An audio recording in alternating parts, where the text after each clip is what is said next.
That wasn't fun, ladies and gentlemen. I think we're back, and I apologize for that. I'm still troubleshooting to find out what makes my computer happy some days and what makes my computer not so happy some other days. Good morning, everyone. This is Coffee and Headlines, and it is Wednesday, July 22nd. We have an important show today because we have some um, news about bar openings. And of course, we need to find out what happened with Lady Caguama. And we need to cover a bunch of things. Um, I hope you can see me. I hope you can hear me. If that is the case, this is Coffee and Headlines. Every morning we get together live at 10:30 in the morning, and we share the latest headlines and stories that we hear about from different news sources, and we check out how they affect our lives here living in Puerto Vallarta. If this is new to you, this is the first time you join us, please feel free to write the word new in your comments so that we can give you a good welcome. And if you have any specific questions, please help us out by writing the word Q, the letter Q, before your comments so that we can either answer your question during the live broadcast, or I'll make sure to go through all the comments after the broadcast and make sure that we can get to it. It is always great to see so many people that join us every morning. And it's always great to read your comments. Yes, I am working, Michal. I am trying to work. Oh, good Lord. I am schwitzing. Of course, I am schwitzing, Logan, because aside from the fact that I hate it when technology fails me, I decided to drink warm coffee today. And of course, it's really not a good day to be drinking warm coffee. It's great to see you all. I loved seeing your comments, and I love seeing that you're back. So let us just dive into the adventures today because we have a lot of news to cover. We have to talk about this whole bar thing, and it's got a lot of good things and it's got a lot of not so good things. We want to talk about that one grocery store in town that was reported to have roaches in their produce section or whatever, their food section. Ew. And of course, Randy Rainbow is back with all kinds of things. And I'd make sure that we've let enough time go by so that a good number of you are joining us. So let us just get started with, yes, absolutely, Mark. Computer problems is tequila and headlines day. I actually am more of an herbal kind of guy, Mark. So, but I will take your comment to heart. Anyhow, let's dive into the news because there's going to be all kinds of things that we want to talk about. Check it out.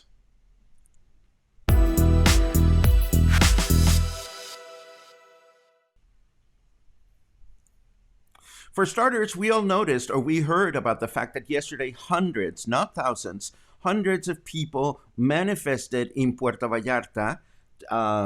These are bar and nightlife workers that walked from the Sheraton Hotel all the way down to City Hall to try to meet with the mayor and ensure that that the mayor would give them a date in which bars are going to be able to reopen. Similar protests in Guadalajara.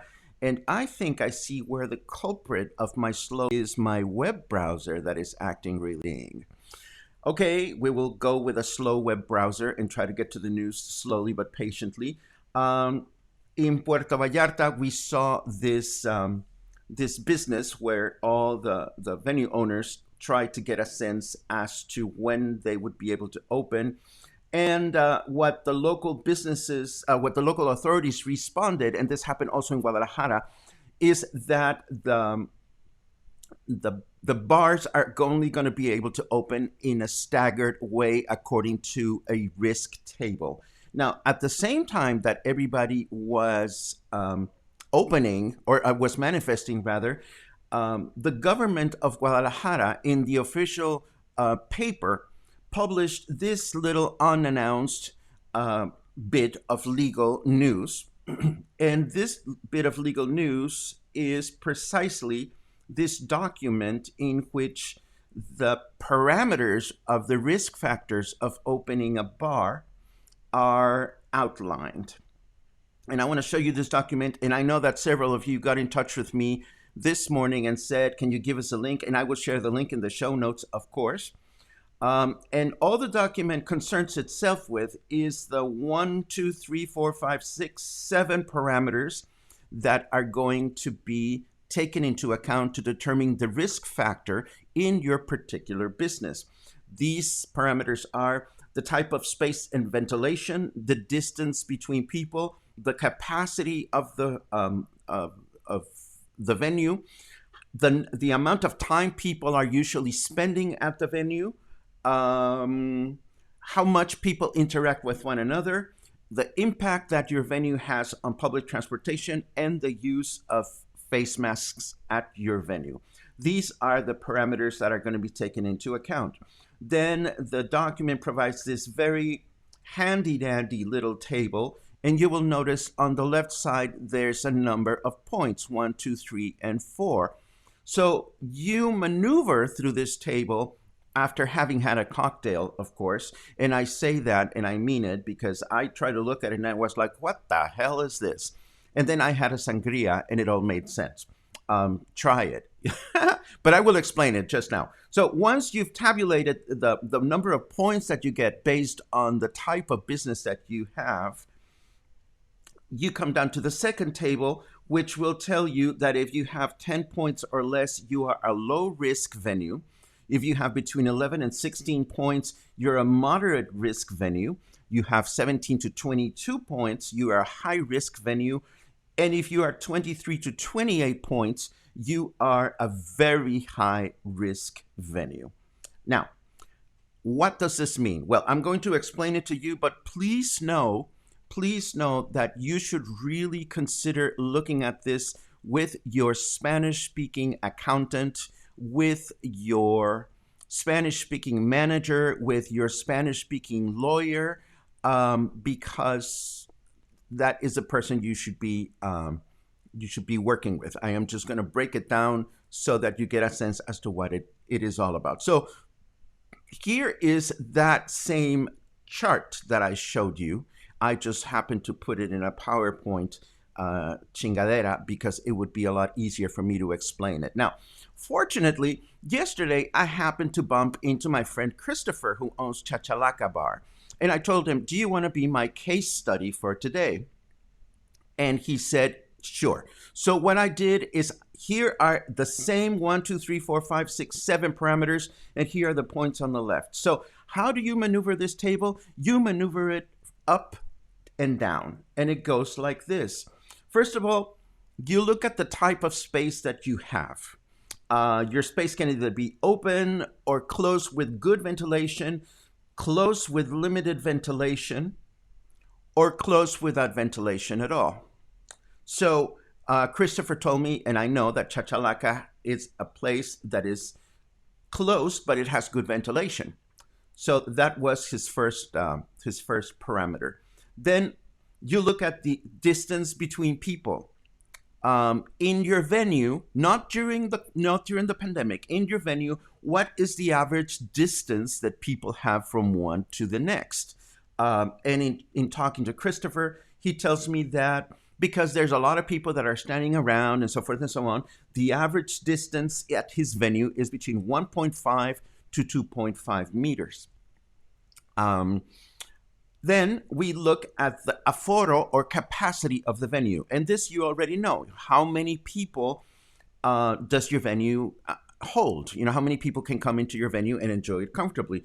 And in converse, Christopher, he tells me that in his venue, he can have between 51 and 150 people. Then comes the time of exposure. How much time are people spending at your venue? If your venue is a 1-hour show, for example, then people come in and then they leave, sorry. And if, on the other hand, if at your venue people like to linger and hang out forever and ever because your venue is so wonderful, then that would be the case. So in Christopher's case, he tells me, well, people come to Chachalaca and they like to hang out for a while. So he gets a 90. Then comes the interaction. and the interaction is kind of like the mingle factor. If you go to a restaurant with two other people, then it's usually just the three of you and you just mingle among yourselves. You're not going from table to table schmoozing. Well, at bars and at theaters, things can be different. A lot of people can be schmoozing around or interacting or mingling and so forth and so on. So I asked Christopher, is your crowd much of a mingling crowd? And he says, not really. Usually people come in their own group and they hang out. So he gets a low number in terms of internal mobility or interaction. Then the next parameter has to do with the impact on public transportation. And this relates to whether everybody walks into your venue at the same time and leaves at the same time, like is the case, for example, with theater performances.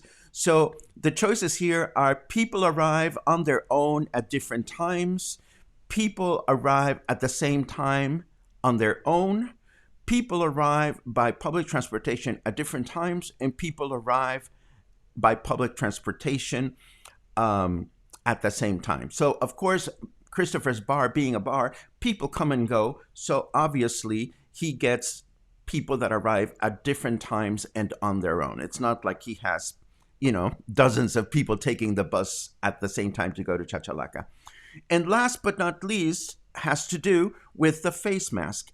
At your venue, are people expected to wear the face mask all the time with the face partially covered, some people wearing it and others not, with the face partially covered, and people don't wear face masks at all. So in Christopher's case, he tells me that people usually wear the face mask partially. So based on this, you take the numbers on the left and you attach them to the answers that you got, and then you tally those numbers, and Christopher gets a score of 16. Now, what does 16 mean? 16 means that Christopher's Chachalaca bar is a moderate risk venue. And as a moderate risk venue, he is allowed to open as soon as the government says you can open, and as soon as he has had the opportunity to review the protocols for bars. Now, is this a good thing or a bad thing? Actually, in my opinion, and this is commentary / opinion, this is a horrible thing. And I'm going to tell you why. Because while I know and trust that we have a few friends that are bar owners that are responsible and they look after their clients, we also have a lot of bar owners that may or may not go through the trouble to go through this document and understand it. And they may go or not go through the trouble of implementing it. And the patrons themselves may or may not behave responsibly. We've looked at how people have behaved at bars in places all around the world. We've looked at the fact that Puerto Vallarta clearly does not have enough manpower to police all the bars in the city. For these kinds of things to really operate, we would have to have so many reglamentos inspectors, it's not even funny. So let's take a look back at this chart that we looked at on Sunday that showed the difference between the criteria for the emergency button between the previous week and last week. And we looked at the fact that if we get 400 cases, then we'll push the button. So last week, the number was at 229.7. This week, it's at 300.1, and it gets closer to 400.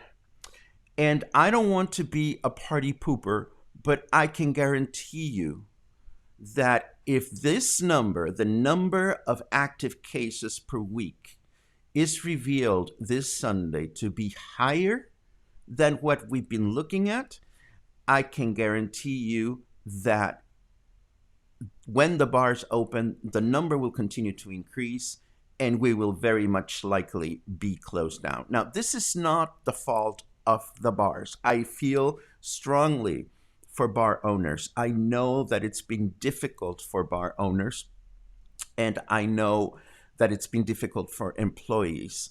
It is the behavior of people that concerns me, unfortunately. So if you enjoy those bars, if you enjoy going to a bar and you walk into your favorite bar and and they're not doing the right thing, leave, and talk to the bar owner, or just don't engage in behavior that is going to end up screwing us all up in the long run. And that's the part of the myopic side that a lot of people just don't get. And I don't want to be a party pooper. I don't want to be a conservative or anything. But, if we get closed down again, it's going to be disastrous for the destination. And a lot of people don't see that. And I'm sorry, but a lot of tourists don't see that. They think that they can come into our city and just behave the way they want to behave and then leave. So that's my coverage on the topic. Before we move on to other news, I'd like to take a quick look at your comments just to make sure that this is not boring you, because I'm sure not everybody here is a bar owner, and we want to move on to other topics. Ding, ding, dun, ding, dun, dun. I know I'm schwitzing. We went through that. We look forward to hearing what you have to say, to open or not to open. Well, I think we've said everything we could say. My sister's watching. Hello, sister from Mexico City. Te quiero mucho, hermanita. Let's take a quick look. And there's a lot of questions about this protocol, Christopher. I mean, I am going to assume that this is a protocol that you, bar owners, are going to self-implement. And if Reglamentos arrives, you're going to say, well, this is where we decided we stand. And Reglamentos will verify whether that is the case or not. And let us remember, nothing has been approved just yet. And something else that I failed to mention from the official document is that any kind of event, any kind of party, any kind of bar, any kind of gathering that involves 150 people or more is simply not to happen, period. So this is all kind of, I don't know. I get excited about some of my friends that have bars because I know they're responsible. I know you, Christopher, are responsible. I know Geoff is responsible in the way you run your bars. But it's a complicated thing. Alphonse asks, is it fair that a bar serving food without a kitchen can open and those that cannot have food service cannot open? That's a great question. I don't know the details and the ins and outs about how Reglamentos is enforcing these guidelines in an even, fair way for everybody. I would think that it is not fair. Knowing where we are standing, they should just pick a future day and announce complete closure. Let people prepare. Dave, it's not a popular opinion, but I almost wish the government would do that. Just say, fuck this. We're going to close for 2 weeks, and it's going to be on this date, and everything will be fine. Because I do appreciate what bar owners and workers are going through. I mean, the government has been promising and promising and promising, and because the government can't control the pandemic either, and the virus is so happy, just spreading itself in willing people, I can. It's a complicated thing. It's a very complicated thing. Let me continue with some other news that I have. Yesterday, we reported that the Movimiento Ciudadano Party has decided to sue Hugo López-Gatell for incompetence. Well, they're not alone. Now, the PAN party is suing Hugo López-Gatell for the same reason. And how unfortunate that this becomes a political situation in Mexico, just as masks have been a political situation in the United States. We have a nice article about this from Vox, if you care to read it. I always enjoy their coverage. Let me switch over to the headlines so that we can continue, to the leisure stuff, so that we continue with the rest of the program. Cue the leisure happy music.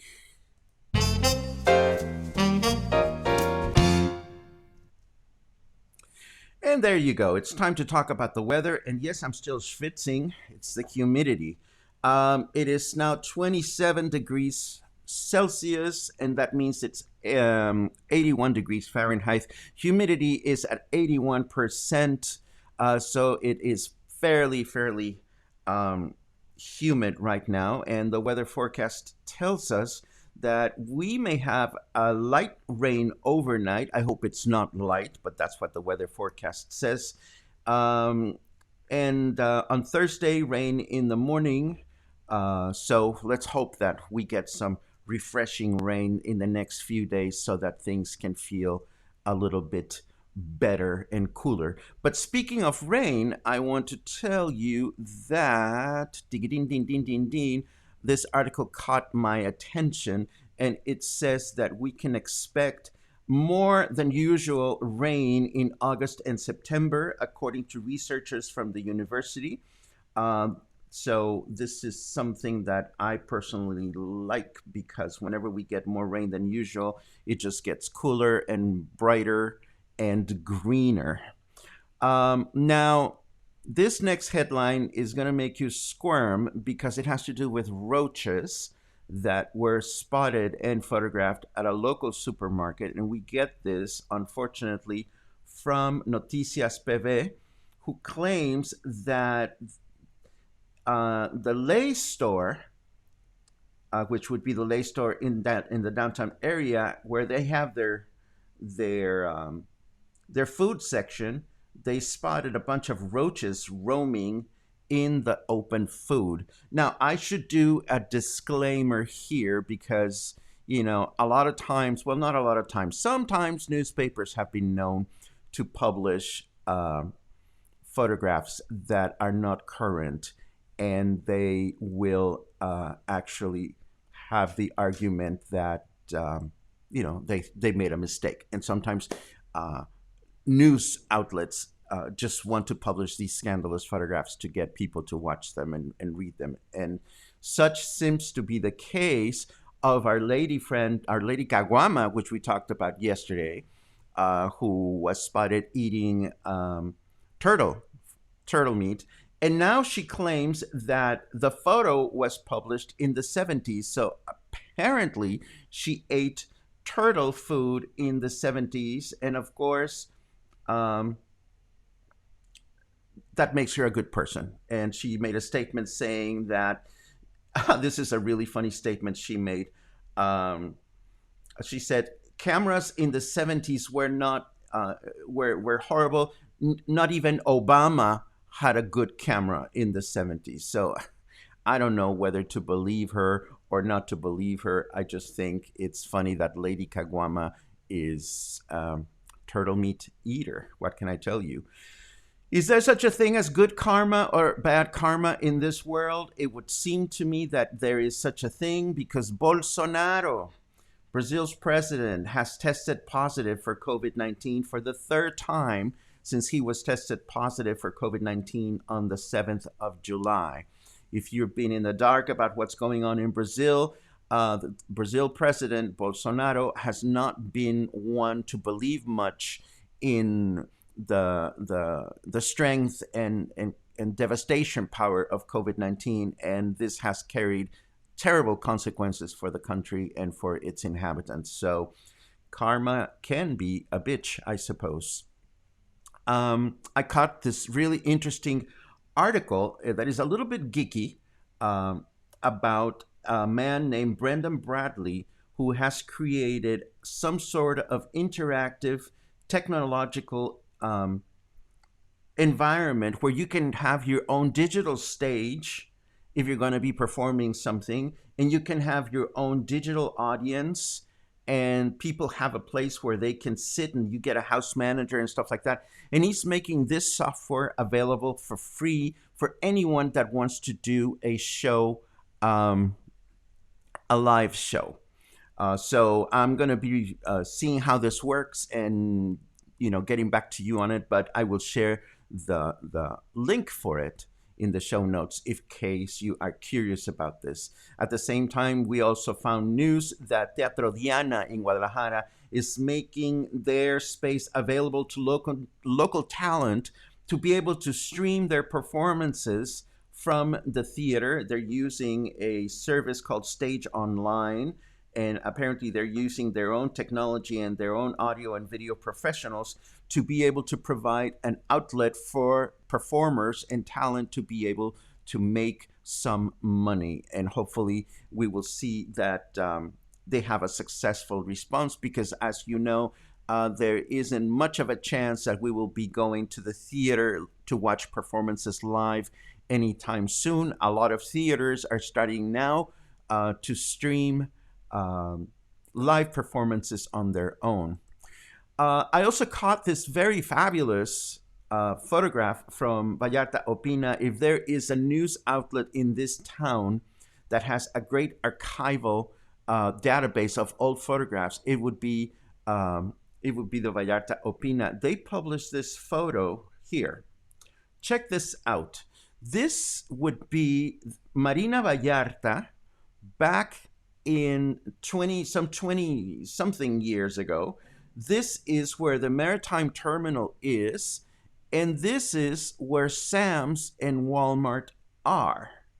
So isn't it amazing to look at all this land undeveloped when it was, before it was developed? I thought it was a beautiful photograph. I may try to replicate this angle using Google Earth and do like a before and after photograph to share, just because it would be interesting to look at. I also wanted to let you know that our friend Sylvias Livestream contacted me because she is going to be doing a live stream. This is going to be tomorrow between 9 and 10. In her description, she says, like everyone else in Puerto Vallarta, Jorge and I have been hit hard with the sci-fi COVID nightmare. No tourism, no income. So they're streaming for the first time tomorrow night. We are going to hope that they do well, but I would like to volunteer a little bit of commentary, if I may. And this is gentle hand-holding, no feather ruffling. Quite the contrary, Sylvie. I'd like to make a comment to the following effect, if I may. Even before the pandemic, oh, Sylvie, you're here. Oh, thank you. I am so glad you're here, because I want you to hear this, and I want you to know that it's coming from my heart. It really is. Before the pandemic, one of my personal pet peeves about a lot of what goes on with live performances in our town and elsewhere is that we tend to take for granted that everybody knows what we do. And in fact, before we had before I had to restart the broadcast this morning, I had prepared a poll. And the poll question was, are you familiar with Sylvias Livestream's music? And the choices were yes or no. And the reason why I wanted to make this point is because, oh, no, don't go, oops, Sylvie. This comes from the heart, and it's all good. You are a part of this community, and we want you to be successful. We really do. So please take my words, and maybe they will work, and maybe they won't work. Here's where I'm coming from. I think we love a good story. I think we are compelled to stories that are fascinating. And it makes such a big difference between knowing that Sylvie is going to go live and perform music and saying, Sylvie's going to go live and perform music. We do music similar to the style of so-and-so and so-and-so. We haven't done music. I mean, we have been doing music together for this long time. And it's guitar and voice and just engage the audience, because for all I know, I could be wrong, and the 134 people that are watching are huge Sylvie fans. But in the case of those people, that are not, you know, it's important to give people a compelling reason to tune in, and that's why, for example, I start now announcing um, coffee and headlines and saying, today we're going to talk about this, that, and the other. So for the people that know you, Sylvie, how great that you're going to be performing tonight. I mean, tomorrow night, and how great that you're back to performing. And I hope that you're very successful. But for the people that are not familiar with your music, Sylvie, come back tomorrow. Come back tomorrow and tell us a little bit about what you do and what moves you and what kind of songs you're going to perform, because that way you will engage more people and you will be more successful. If tomorrow you want to call me, we'll do it old fashioned style. I'll put my phone close to the microphone and we'll speakerphone you so that people can hear what your stuff is about.